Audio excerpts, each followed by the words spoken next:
coward. I'm a coward. Hello and welcome to another episode of Boys Gone Wild. Feeling it today. Stayed up till 4 a.m. editing the last episode with Sam. But we carry on. This train ain't stopping, baby. That was fun. I think I'm going to get more guests on. Comment below if you like when I have guests. And I had to do it in my room because the shed has no Wi-Fi. But it looked kind of tasty. I don't know. What do you guys think? Maybe we're done with these boys, these wild boys?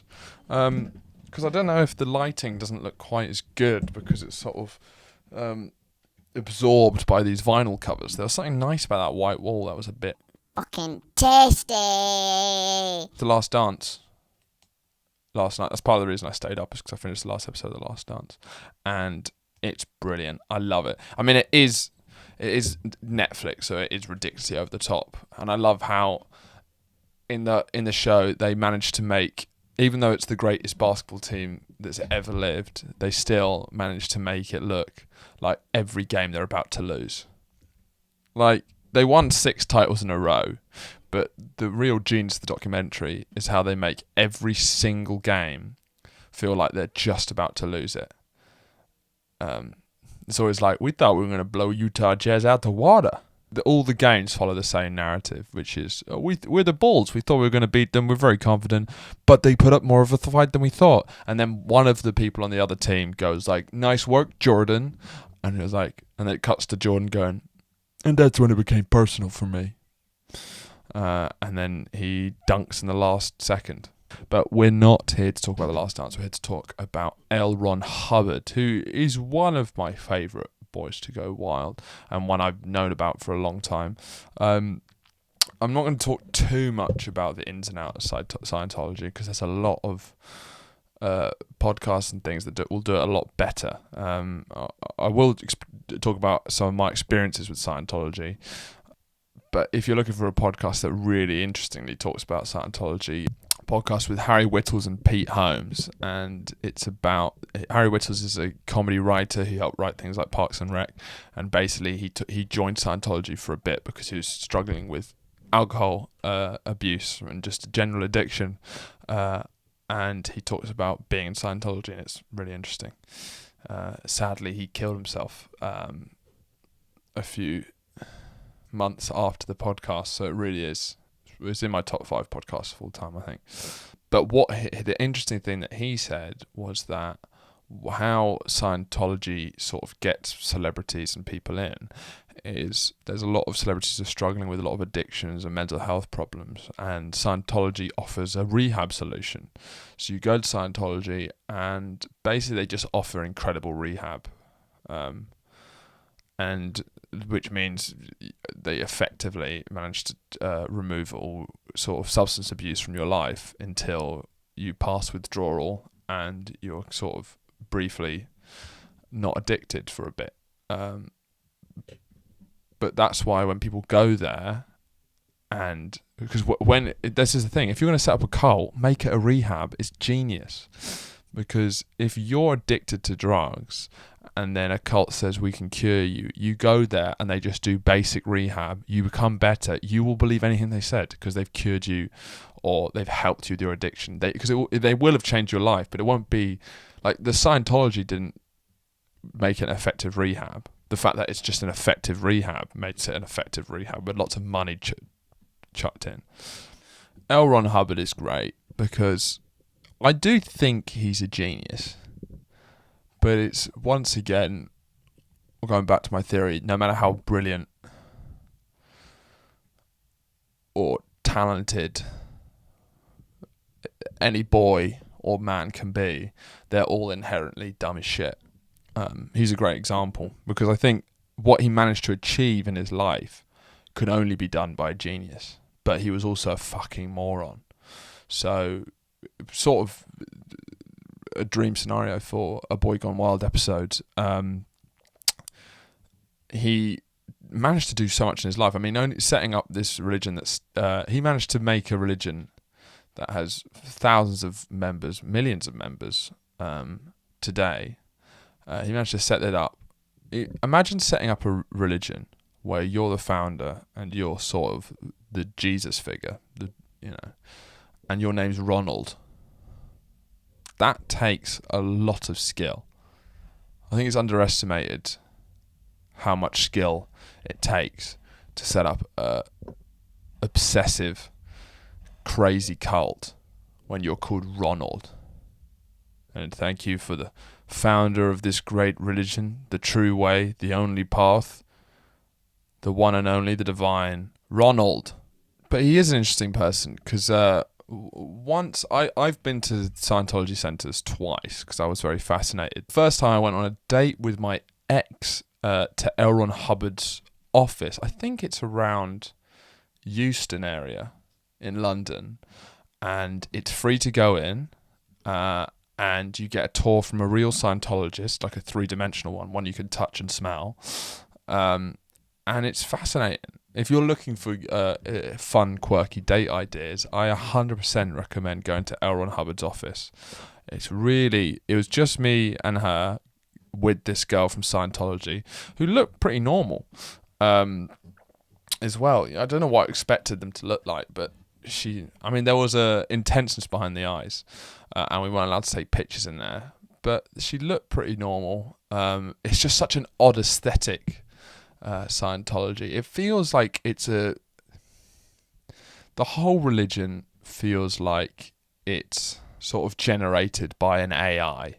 It looks like a robot has scanned all cultures and religions, and has been someone's pressed command to see if they can just create a random religion, and it's had a glitch and some science has got in, because the whole aesthetic even of the office was these kind of white pillars, there's lots of gold. It's sort of like almost tasteful, but just terrifyingly garish at the same time. There was a wall up in his office with a collection of lots of his Pulp Fiction, because a little known fact about L. Ron Hubbard is that he's the most published author of all time, which is pretty impressive, apart from he was writing Pulp Fiction, which Pulp Fiction, if you don't know, is basically cheap, short little sort of thriller sci-fi novels that you could buy for 10 cents or whatever, and it's where a lot of writers start, and they're called Pulp Fictions because they're made out of pulp, I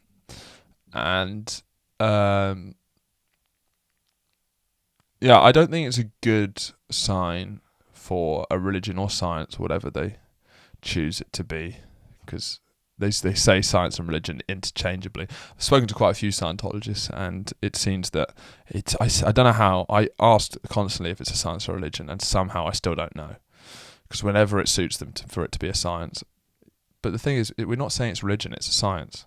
And then when it comes, like, the taxman's like, all right, can you guys pay taxes? Oh, no, we're religion. I don't think it's a great sign when the sort of founder and teacher of your religion is a Pulp Fiction writer. Like, he's the most published at writing inherently shite, cheap fiction. I just don't think that's a good sign when you're trying to convince someone that someone's found the true meaning, and the stories he's telling about seeing messages in the stars and everything are true. I mean, some of the names of his Pulp Fictions, it's so odd because it is like an auto-generated sort of titles of just generic sci-fi. One of them's called To the Stars. Literally could be anything. Typewriter in the Sky, Return to Tomorrow, my favourite, Battlefield Earth. I mean, what does that even mean? Battlefield Earth. It's just getting two things that come into sci-fi and just meld them together. It was made into one of the worst reviewed films on IMDb. I haven't seen it, but I kind of want to. My second experience with Scientology is I went to their headquarters in London. Well, one of their headquarters, their UK headquarters in London, because there's quite a big Scientology presence in the UK, even though it's not officially recognised as a religion here. For some reason, it was L. Ron Hubbard, after sort of there were some financial failures in America, he moved to East Grinstead, which is also where a lot of Mormons are. So there's some weird. There's a weird and Jehovah's Witnesses, I think. There's like a weird culty energy around East Grinstead, which I don't know how the universe has pulled these kind of weird beliefs together. But I went to the headquarters in Blackfriars. I went to the headquarters in Blackfriars, which is this huge, beautiful building, certainly on the outside. On the inside, it's got that garish Scientology sort of white marble, but still, the amount of money into this thing is crazy. So me and my friend went there, and everyone's kind of like well-groomed and clean-looking, but in a kind of weird way, and it's just bizarre. You can just walk in there. I recommend this as well, and you just go to take a look around.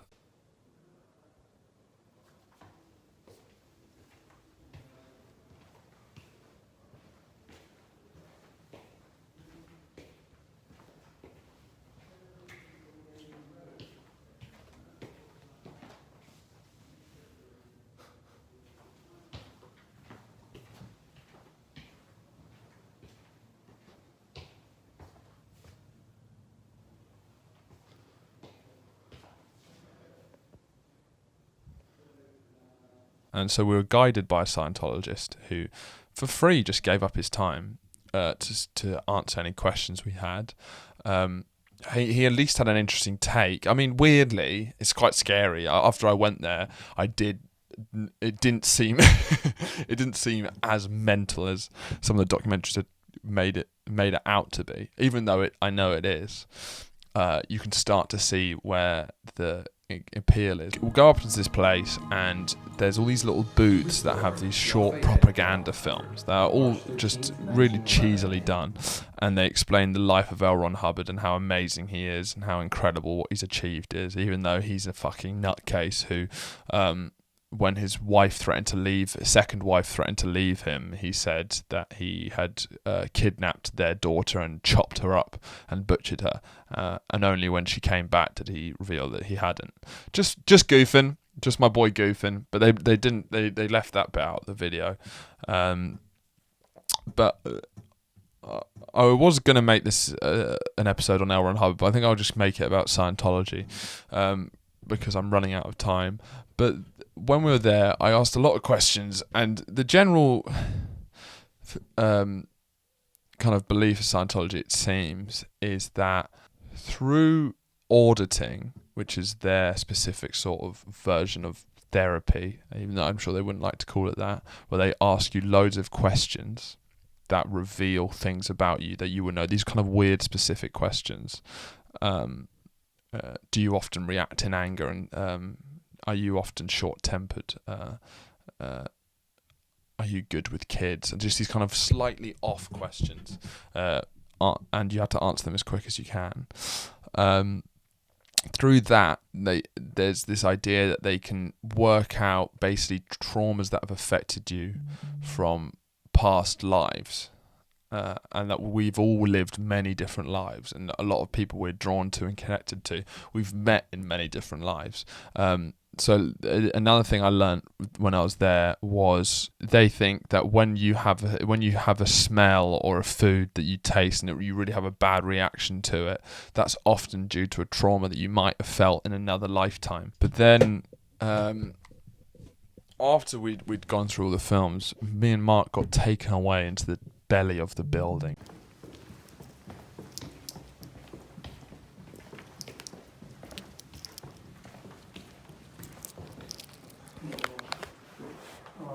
So in essence, question 1, here? Yep. And you go, no, maybe yes. You tick one of them. Yeah. No, maybe yes. And you put your detail there, and the best way is to just... And they said, right, can you fill out this form? You have like 10 minutes, and it's like 100 questions where you tick yes or no, and it's like those questions I was talking about earlier, which are these sort of bizarre questions. I can't remember what they were, but they sort of like just slightly off, and they just listed off these 100, and we just went through them all. I don't know if I still have my results. But they analyze those. You just chill out for a bit, and then you go off with your chosen Scientologist. You sit down, and then they give you, with your results, they give you a full sort of therapy session, and it was free. I remember this is at like 9 p.m. on like a Wednesday, and there's still Scientologists working there, happy to help. This was super late, without asking for any money. It was just odd. And I had this very sweet, bald Belgian guy who was very like, hello, yes, good to meet you. Okay, yeah, I've seen your results, and I'd wonder if we could talk about how you're feeling. Yeah, and when I asked him why I came to London, I came to London for love. I fell in love with an English rose, and then I got pricked by a thorn, you know. But then I found Scientology, and I learned to move above it. Terrifying, but I've never had therapy before, so I thought I'd use it as an opportunity to at least try and really be open-minded and engaged. So I had a full therapy session with the person for like half an hour. I talked about a lot of fears I had, a lot of things like that, and it was a very interesting experience. I mean, the graph was bullshit. I think they said a lot of, from those 100 questions, it came out with like a sort of bar chart of what my emotions were, and they weren't really true, or my personality was. And it once again really proves the sort of strangeness of Scientology, where they try and sort of add this pseudoscience to sort of mixed in with spirituality and religion, just this whole jumble of different. But yeah, very weird indeed. I guess actually with all the weirdness of Scientology, I have so much I can say on Scientology. I have not even scratched the surface of my actual thoughts on Scientology. I've just fucked around. But even though I'm near the end of this episode, I think one of the strangest things, and I don't know if this was a glitch, but I have the exact same amount of followers as Scientology, and this must be some sort of glitch. I looked on Scientology, and they had a video there which had 400,000 views, and they have lots of videos that have, and their official page only has 355 subscribers, which for some reason, with all the stuff I've looked at with Scientology, with all the Scientologists I've met and all the buildings I've gone to and the research I've done, the fact that they had such highly viewed videos and so few subscribers for such a big organisation, for some reason that freaked me out more than anything. There's no reason why that's terrifying, but somehow it is. Just odd, you know? And how we have the exact same amount of subscribers. I'm as popular on YouTube as Scientology. But yeah, and if you are wondering from the last episode, Stinky Cuck Pedo, what L. Ron Hubbard is, he's actually a stinky pedo, and as is the normal dynamics of any cult, it's often led by a stinky pedo, and the followers of the cult are stinky cucks. That's sort of the general dynamic. I understand fully that if you haven't watched the episode on what stinky cuck pedo is, that will sound utter nonsense, and that's part of the beauty of the system, is that if you don't have it explained to you in great detail, it really sounds utterly absurd. But yeah, that's sort of the end. I think I'll see you guys tomorrow. I'm going to try and get some more sleep. And remember, no matter what a modern religion, or even an old religion, the lessons they try and teach you, I think from all I know about, I've done a lot of research into different world religions, and I think there's a lot of cultural specificity, and they all say they're the one true religion, a lot of them, but they're often all trying to say the same things. And I think the key lesson that Christianity, Scientology, Islam, Judaism is sort of the lesson of this podcast, which is think big, work smart.